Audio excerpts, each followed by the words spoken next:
Welcome my dear student, आपका स्वागत है। आओ मेरे प्यारे शेर बच्चों, class 8 maths NCERT book chapter 7 exercise 7.1। आज हम प्रश्नावली 7.1 के सभी प्रश्नों के हल करेंगे। इस प्रश्नावली में घन यानी क्यूब्स के बारे में प्रश्न हैं। देखिए, एक एक प्रश्न को हम हल करते जाएंगे और समझते जाएंगे। पहला प्रश्न आपके स्क्रीन पर है, which of the following numbers are not perfect cubes. जो नीचे नंबर दिए गए हैं 1 से लेकर 5 तक, इनमें कौन सा परफेक्ट क्यूब नहीं है। सबसे पहले आप जानिए कि क्यूब क्या होता है। अभी तक हमने स्क्वायर के बारे में पढ़ा था। क्या पढ़ा था? 2 × 2 = 4। ये क्या है? 2 का स्क्वायर 4। जब 2 से 2 को गुणा किया तो 4 आ गया। वर्ग बोलते हैं इसको। जब हम इसको ऐसे करें कि 2 × 2 × 2 3 बार जब हो, 2 × 2 = 4, 4 × 2 = 8, 2 × 2 = 4, 4 × 2 = 8, तो ये क्या हो गया? ये इसका हो गया क्यूब। यानी 2 बार करते हैं तो स्क्वायर, 3 बार जब मल्टीप्लाई करते हैं किसी भी संख्या को, उसी संख्या से 3 बार जब मल्टीप्लाई कर देते हैं उसको बोलते हैं क्यूब, यानी घन बोलते हैं। ठीक है, आप जानते हो ना क्यूब का जो कोई भी जो निशान होता है, जैसे ये होता है, ठीक है, ये क्या है? क्यूब है। यानी इसके 6 भाग होते हैं, 1 2, ये पीछे का 3, ये आगे का 4, ये साइड का 5, ये नीचे का 6। इसको क्यूब बोलते हैं। ठीक है ना। इसलिए हम क्या करेंगे कि एक जो साइड है क्यूब की,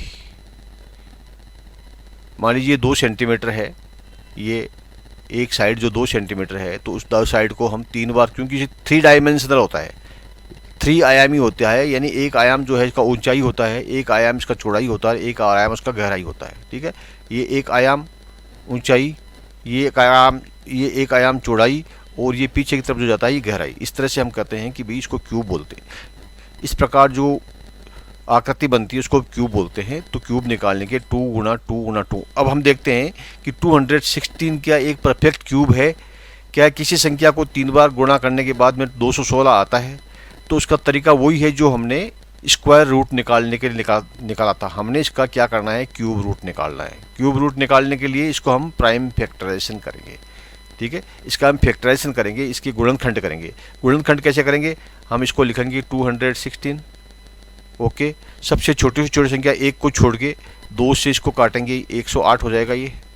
फिर इसको 2 से काटेंगे तो ये 5 हो जाएगा 10 का, और इसका हो जाएगा 4। फिर 2 से काटेंगे तो हो जाएगा 27। अब ये 2 से नहीं करता, 3 से करता है, तो 3 और 9 हो गया। फिर 3 से करता है, ये हो गया 3, और फिर 3 से करता है, ये हो गया 1। जब 1 हो जाए तो ख़त्म हो गया। देखिए, हम वर्ग के अंदर क्या करते हैं कि 2-2 के जोड़े बनाते थे। यहाँ पर क्या है?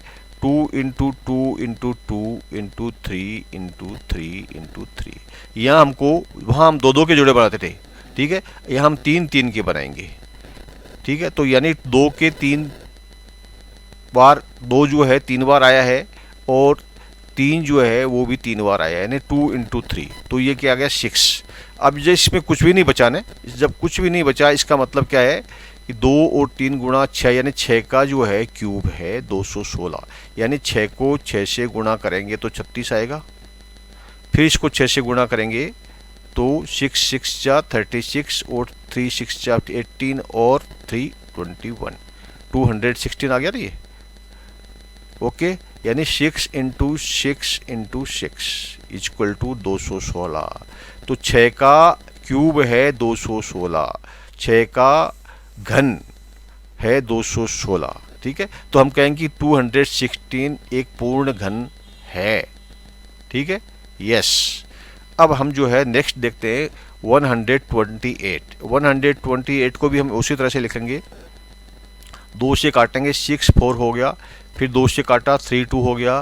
फिर 2 से 16, फिर 2 से भाग दिया 8, फिर 2 से भाग दिया 4, फिर 2 से भाग दिया 2, फिर 2 से भाग दिया 1।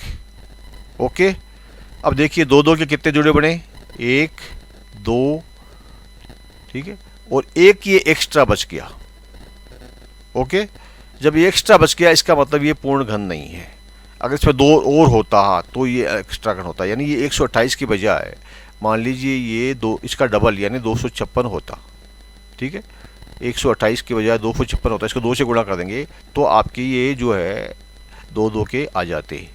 ठीक है, ये 128 से शुरू हो जाता है फिर, और ये जो है आपका 32 16 8 4 2 और 1। अब कितना हो गया 1 2 3। ओके, 3 हो गए ना, 2 गुणा 2 गुणा 2, 2 2 4 4 2 8 यानी 8। 256 है, ये 8 का घन है। 216 जो ये 128 है, ये नहीं है, क्योंकि ये इसमें जो है ये पेयर जो है 3 3 के पेयर नहीं बनते हैं, एक बच जाता है, तो ये कहेंगे हम, इसके बारे में कहेंगे नो। ओके, अब हम आते हैं पार्ट 3। इसमें 1000 है। 1000 किसी का घन है कि नहीं है अभी हमको पता लग जाएगा। 2 से काटा 500 हो गया, 2 से काटा 250 हो गया, फिर 2 से काटा 125 हो गया। अब 2 से नहीं कटेगा, 3 से कटेगा, 3 से भी नहीं कटेगा, 5 से कटेगा, 5 से कटेगा तो 100, ये 25 हो गया, फिर 5 से कटा 5 हो गया, फिर 5 से कटा 1 आ गया। इसका मतलब ये हुआ कि 2 और ये, ठीक है, यानी 2 गुणा 5, ठीक है, यानी 10। 10 का घन है 1000, तो ये हम कहेंगे ये जो है ये पूर्ण घन संख्या है।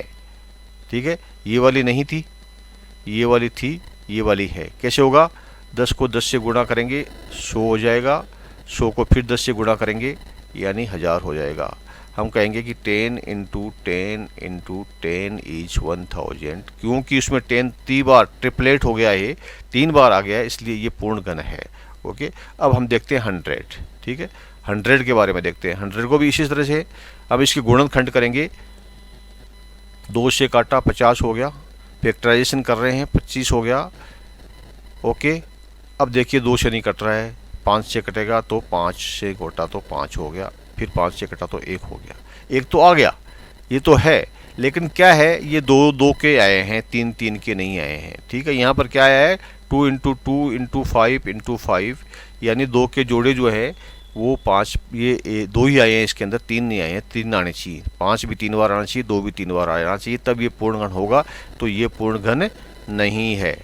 ठीक है, no, 100 is not a perfect cube, ये एक पूर्ण घन नहीं है। ओके, अब हम लेते हैं 5th पार्ट, यानी 46 6 5 6। काटिए, 2 2 3 3 2 8। ठीक है, आधे आधे करते जाइए इसको। ठीक है, 1 16 6 4। ओके, फिर 2 से काटा 5 8 3 2, फिर 2 से काटा 2 9 1 6, फिर 2 से काटा 1 4 5 8, फिर 2 से काटा 7 2 9। ओके, फिर जो है ये 7 2 9 को यहाँ ले आइए आप इधर, फिर 2 से काटा, 2 से नहीं कटेगा। ठीक है, अब 3 से काटेंगे, 3 से काटा, 3 2 6, 1 बचा, 12 हो गया, 4 3 12, 3 243, फिर 3 से काटा 81 हो गया, फिर 3 से काटा 27 हो गया। ओके, उसके बाद में जो है हमने फिर इसको 3 से काटा तो 9 हो गया, फिर 3 से काटा तो 3 हो गया, और फिर 3 से काटा तो 1 हो गया। देखिए 2 का 1, 3 3 का जोड़ा, ये दूसरा, ये तीसरा और ये चौथा, यानी कितना हुआ 2 × 2 × 3 × 3, 3 3 के 4 जोड़े बन गए, पेयर बन गए। इसका मतलब ये एक पूर्ण घन, 2 2 4 4 3 12 12 36। ठीक है, 36, ये 36 का क्यूब है, 46 का, तो ये है। तो अभी हमने क्या देखा, हमने ये देखा इसके अंदर कि 2 ये वाला नहीं है और ये वाला नहीं है, ये वाला है, ये वाला है, ये वाला है। तो हम उत्तर क्या लिखेंगे इसका प्रश्न का कि 2 और 4 पूर्ण घन नहीं है। ठीक है, इस प्रश्न में 2 और 4 की संख्याएं पूर्ण घन नहीं है, ये और ये आपका प्रश्न कंप्लीट हो गया। Thank you, my dear student. Please like and subscribe